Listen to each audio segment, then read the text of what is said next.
പശ്ചിമേഷ്യൻ സംഘർഷങ്ങളുടെ പശ്ചാത്തലത്തിൽ ജൂൺ 15 മുതൽ 17 വരെ ഫ്രാൻസിലെ ഏവിയനിൽ നടന്ന G7 52ാമത് ഉച്ചകോടി ഏറെ നിർണായകമായിരുന്നു.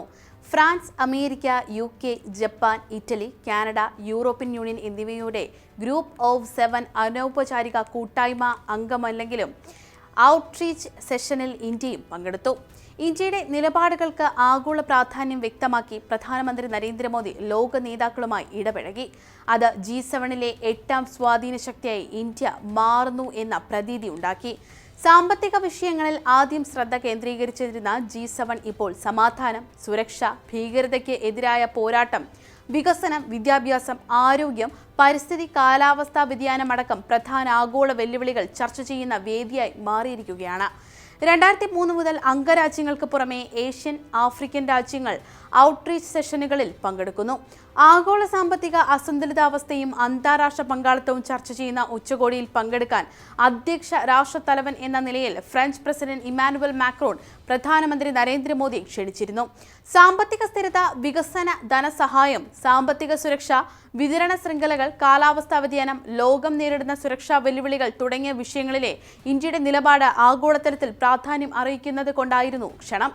2003 ഫ്രാൻസിലെ G7 ഉച്ചകോടിയിൽ ആയിരുന്നു ഇന്ത്യയുടെ ആദ്യ സാന്നിധ്യം. പിന്നീട് 2005 UK, 2006 Russia, 2007 Germany, 2008 Japan, 2009 Italy, 2019 France, 2021 UK, 2022 Germany, 2023 Japan, 2024 Italy, 2025 Canada ഉച്ചകോടികളിലും പങ്കെടുത്ത ഇന്ത്യയുടെ 13ാം ഔട്ട്റീച്ച് സെഷൻ പങ്കാളിത്തമായിരുന്നു ഫ്രാൻസിലെ ഏവിയനിലേത്. അതിൽ പ്രധാനമന്ത്രി നരേന്ദ്രമോദി പങ്കെടുക്കുന്ന 7ാമത്തെ ഉച്ചകോടിയും. വികസിത രാജ്യങ്ങൾക്ക് ലോകത്തെ ഏറ്റവും വളർച്ചയുള്ള സമ്പദ്വ്യവസ്ഥയെ അവഗണിക്കാൻ ആകില്ലെന്ന വസ്തുത G7 കൂട്ടായ്മയിലെ ഇന്ത്യയുടെ സാന്നിധ്യം വ്യക്തമാക്കുന്നു. ഫ്രാൻസ്, ഇറ്റലി, കാനഡ തുടങ്ങിയ G7 അംഗരാജ്യങ്ങളെക്കാൾ വലിയ സമ്പദ്വ്യവസ്ഥയാണ് ഇന്ത്യയുടേത്. ഇന്ത്യയുടെ സ്ഥാനം ലോകത്ത് G7 രാജ്യങ്ങൾ നടത്തുന്ന ഇടപെടലുകൾക്ക് പ്രത്യക്ഷമായും പരോക്ഷമായും ഇന്ത്യയുടെ സഹായവും ഇന്ന് അനിവാര്യമാണ്. ഗ്ലോബൽ സൗത്ത് എന്ന പേരിൽ അറിയപ്പെടുന്ന വികസ്വര രാജ്യങ്ങളുടെ നേതാവെന്ന അംഗീകാരവും ഇന്ത്യയുടെ സ്ഥാനം ഉറപ്പിക്കുന്നു. G7ൽ ഇന്ത്യ നടത്തിയ ഇടപെടലുകൾ ഗ്ലോബൽ സൗത്തിന്റെ പ്രശ്നങ്ങൾ ഉയർത്തിക്കാട്ടിയായിരുന്നു. നിർണായകമായ ആഗോള പ്രശ്നങ്ങൾ പരിഹരിക്കുന്നതിനുള്ള കൂട്ടായ്മ ശ്രമങ്ങളിലും അങ്ങനെ ഇന്ത്യയും ഭാഗമാകുന്നു. ഗ്ലോബൽ സൗത്തിനെ ഏറ്റുപിടിക്കാൻ ചൈന നടത്തുന്ന നീക്കങ്ങളെ ചെറുക്കാനുള്ള ഇന്ത്യയുടെ ശ്രമങ്ങളും ഇവിടെ പ്രാധാന്യം അറിയിക്കുന്നുണ്ട്.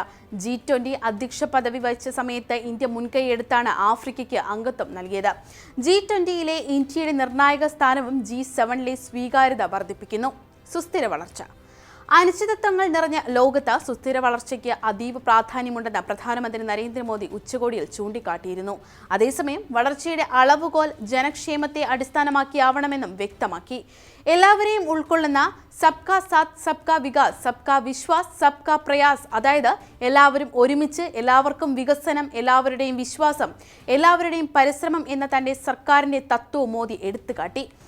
ലോകരാജ്യങ്ങളുടെ സഹകരണത്തോടെ വിതരണ ശൃംഖലകൾ ശക്തിപ്പെടുത്തൽ, കോവിഡ് കാലത്തേതുപോലുള്ള സഹകരണം എന്നിവ അനിവാര്യമാണ്. വികസിത രാജ്യങ്ങളുടെ സാമ്പത്തിക ഭാരം കുറയ്ക്കാൻ അന്താരാഷ്ട്ര തലത്തിൽ സഹായം വേണം. ഇക്കാര്യത്തിൽ അന്താരാഷ്ട്ര ധനകാര്യ സ്ഥാപനങ്ങൾ മുന്നോട്ട് വരണം. യൂറോപ്യൻ യൂണിയൻ തുടങ്ങി വിവിധ രാജ്യങ്ങളുമായി ഇന്ത്യ ഉണ്ടാക്കിയ സമഗ്ര വാണിജ്യ കരാർ മറ്റുള്ളവരും മാതൃകയാക്കണമെന്ന് മോദി ആഹ്വാനം ചെയ്യുന്നു. G7ലെ 8ാം രാജ്യം 1975 ഫ്രാൻസിൽ നടന്ന France, Germany, Italy, Japan, UK, USA തുടങ്ങിയ രാജ്യങ്ങളുടെ യോഗമായിരുന്നു വികസിത രാജ്യങ്ങളുടെ കൂട്ടായ്മയ്ക്ക് തുടക്കം കുറിച്ചത്. പിന്നീട് കാനഡ വന്നു. 1980കളിൽ റഷ്യയും അംഗമായതോടെ ഗ്രൂപ്പ് ഓഫ് 8 എന്നാണ് അറിയപ്പെട്ടിരുന്നത്. എന്നാൽ ക്രിമിയ അധിനിവേശത്തിന്റെ പേരിൽ റഷ്യയെ പുറത്താക്കിയതോടെ ഇന്നത്തെ G7ലേക്ക് ചുരുങ്ങി.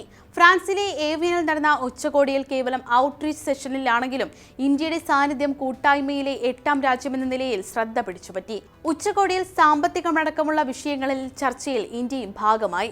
ബ്രസീൽ, റഷ്യ, ചൈന, ദക്ഷിണാഫ്രിക്ക, Egypt, Ethiopia, Iran, Saudi Arabia, UAE, Indonesia തുടങ്ങി വികസ്വര രാജ്യങ്ങളുടെ സമ്മിശ്ര കൂട്ടായ്മയായ ബ്രിക്സിന്റെ അധ്യക്ഷ പദവി നിലവിൽ ഇന്ത്യക്കാണ്. ഇതും ഫ്രാൻസിലെ ഉച്ചകോടിയിൽ ഇന്ത്യയുടെയും പ്രധാനമന്ത്രി നരേന്ദ്രമോദിയുടെയും നിലപാടുകൾ നിർണായകമാക്കി. G7നെ G10 ആയി വികസിപ്പിക്കണമെന്ന ചർച്ച കുറേക്കാലമായുണ്ട്. അതുണ്ടായാൽ തങ്ങളുടെ സ്ഥാനമുറപ്പിക്കാൻ ലക്ഷ്യമിട്ടുള്ള നീക്കങ്ങൾ ഇന്ത്യ അന്താരാഷ്ട്ര വേദികളിൽ നടത്തുന്നുമുണ്ട്. ഏതായാലും ഇന്ത്യയുടെ പ്രാധാന്യം എടുത്തുകാട്ടാൻ വലിയ തരത്തിലുള്ള തന്ത്രങ്ങൾ മോദി സ്വീകരിക്കുന്നുണ്ടെന്നതും ശ്രദ്ധേയമാണ്.